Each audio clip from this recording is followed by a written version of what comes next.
if I'm lucky, flying into L.A. and places. I'll have it on at 20,000, 10,000. The sucker doesn't turn on till 1,000 feet or so. Sure. Then they admit she didn't use airphones. Then the FBI says, yeah, we have no record of her ever making her call getting through to him, to Ted Olson. Give us your take on that. These magical cell phones that on a bunch of flights were working that day. Well, again, Alex, I think these are areas that we can only ask that some scientific research be presented behind, and that for us to sit here and try to figure all that out. I mean, at face value, it sounds absurd, but let's investigate it. Let's look at it further. Let's turn it over to some experts. Let's see what they have to say. Forget my opinion of it. Forget your opinion of it. I mean, yeah, it's pretty obvious, but still, let's put it in the hands of the people that do that stuff for a living. Guys 1,000 times smarter than me. Stuff they do all day, every day. Let's give it to them, along with all these other points, all these other facts and omissions, as they were and as they are. Charlie, I have Bob McIlvaine.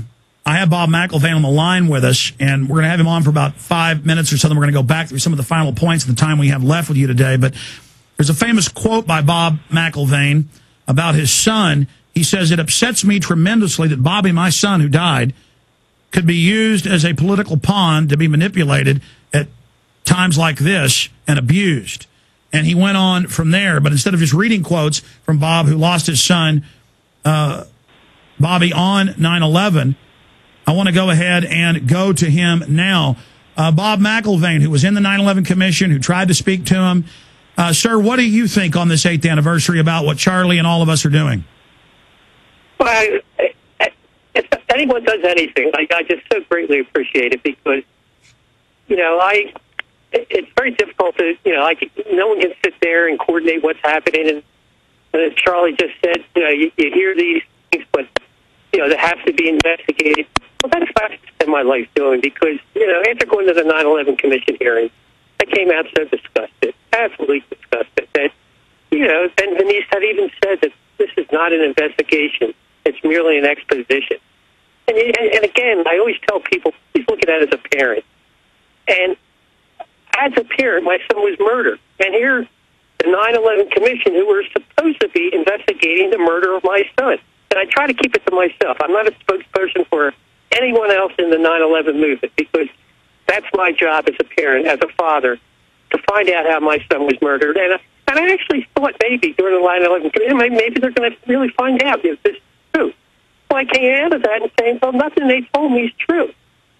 So I'll tell people, they say, oh, you're getting involved in these conspiracy theories. This nothing to do with conspiracy theories. That's all I'm doing. Please tell me what happened. I mean, God, when you hear the FBI says that we can't prove that Osama bin Laden was part of it, when I pick up the flight manifest, I don't see any Arabs on it. Well, I don't know for sure who was on the plane, but I certainly think, geez, what happened here? You know what I mean? Well, Bob McIlvaine, a former school teacher from Philadelphia, whose son Bobby was killed in the attacks on the World Trade Center in New York on September 11th, is joining us. Bob, what about magic passports at the Pentagon, at Shanksville with Flight 93, and at the World Trade Center less than a day after, with feet of rubble and dust and papers everywhere? The FBI find an unscathed passport of one of the lead hijackers. I mean, come on. How obvious does this have to get? Well, with that, I would still say to someone that, all right, they found the passport there. It's mind-boggling to me. I mean, immediately I heard that, and I said, this doesn't sound right. But I wouldn't base anything on that. The more I investigate, of course, we don't have the time.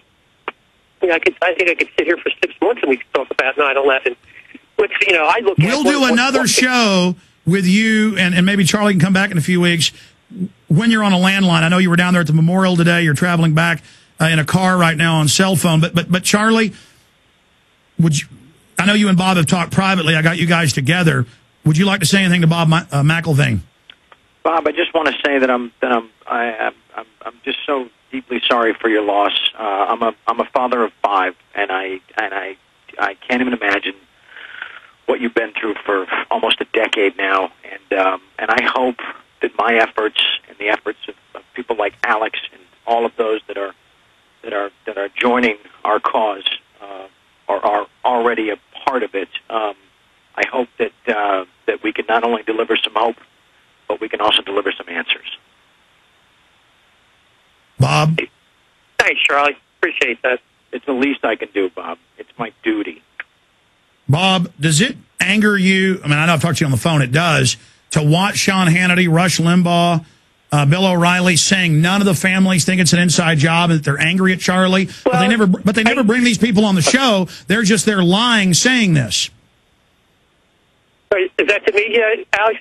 Yes. I mean, does that make you mad? I try not to get. I mean, I really have to work on my anger, and I really watch the shows, and I look at them as entertainers, and to me, they're clownish. I mean, like you look at Glenn Beck. I mean, they're there to make money, as far as I'm concerned, and they do that to get people angry, and that's why. Sometimes you really have to protect yourself and try to stay away from situations. Specifically, they are misrepresenting the families. I've interviewed all the heads of the biggest groups, and they all say they have... There's no question about that. But, that's they have that kind of power because if people hear it from them, then they'll believe it. And but, I mean, just to be clear on record, you and many other family members and victims are not angry at Charlie. And are you tired of them misrepresenting you and wrapping themselves in the victims? Oh, of course I am. I do get angry, but that's why I won't watch the show because it gets me angry. And you have to stay cool. You have to stay calm because you can't get the word out if you don't. And I'll tell people that. I'll say I know thousands of people, not personally, but just from the website. And sometimes it gets me angry that more 9/11 family members aren't doing more. I've told people, I say, if we got 200 family members went down there and did civil disobedience down at the Pentagon or down at the FBI building, I'll tell you what, we would get something done. But, it's such an emotional thing to get involved in, and that's where the problem is. So don't hear from family members that they feel that this is horrible, what we're doing, but they just don't hear from the other family members because it's so difficult to do this. Sure. Bob, in closing, specifically, what do you, from your research, believe happened on 9/11? I think you had 19 patsies that came in. They were trained in the United States. Khalid Sheikh Mohammed was a patsy. And NORAD, it was a combination of staying down, and because of the war games, it was really easy. People say, well, there had to be thousands of people.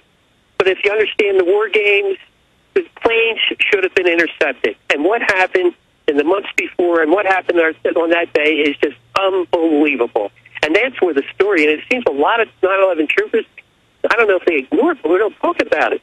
Those planes should have been intercepted. That's standard procedure. And real quickly, General Myers said, well, that we were trained to look to the outside.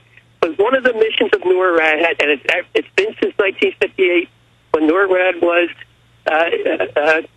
started, that air sovereignty is the most thing that they have to look after. So that's where an investigation goes, and that's what convinced me 100%. Like, I will not go around saying, I think I know.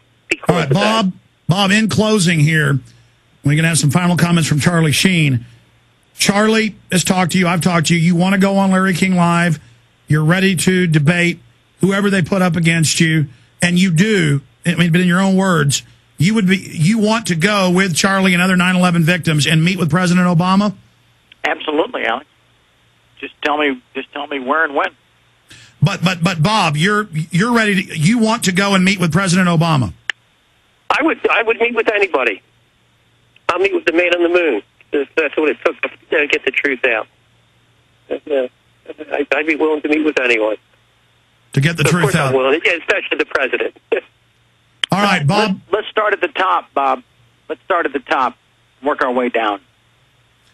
All right, Bob McIlvaine, God bless you. Sorry about your son's loss, but he lives on through your grandson who you're raising.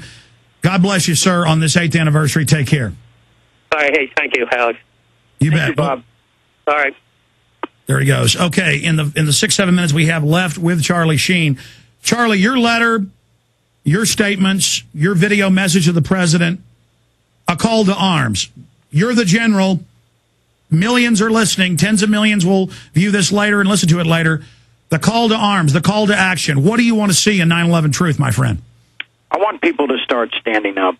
I want people, first of all, to wake up, those that haven't already, and then, sorry, I just got interrupted. and then just know that they have a voice, and that through in masse, in numbers, they have a bigger voice, and reach out to your local politicians. Get organized. Get petitions going. Make the voice louder. Bring this thing to a point where they cannot ignore it, where it isn't just, a whack job actor from Hollywood talking about fantasy theories. Get involved, people. Get out there. Do something. It's one thing to say, and I really appreciate all the comments and all the support, but take that energy and put it into action. Put it into action and demand the truth. Get on the right side of history with us.